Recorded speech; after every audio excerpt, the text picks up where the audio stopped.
సప్త వర్ణాలు ఆ ప్రకృతిలో కనిపించినప్పుడు పారవశ్యం చెందుతాం కదా.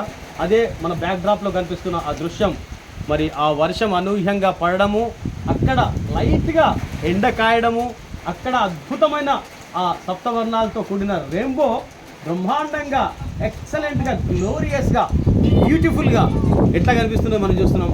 ఈ వాతావరణం మరి ఎంతమంది ఎంజాయ్ చేయగలుగుతారు, ఎంతమందికి అవకాశం లభిస్తుంది అది తెలియదు, కానీ మేమైతే అద్భుతంగా ఎంజాయ్ చేస్తున్నాం. ఎందుకంటే ఈ శంకరుని యొక్క దర్శనానికి ఇక్కడికి వచ్చాము. వచ్చిన సమయంలో ఎండ ఉండే, ఆ తర్వాత అనూహ్యంగా మబ్బులు కమ్ముకోవచ్చి ఉరుములతోటి వర్షం కురిసి మరి ఇక్కడ కనులకు విందుగా ఆ వాతావరణం సప్త వర్ణాలతోటి బ్యూటిఫుల్గా కనిపిస్తున్నది.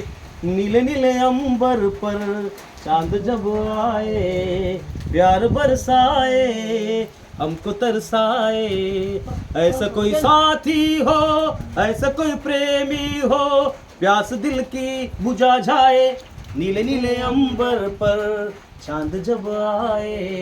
ఫెంటాస్టిక్, గ్లోరియస్, మాటల్లో అభివర్ణించలేం ఈ యొక్క వాతావరణాన్ని. అద్భుతం.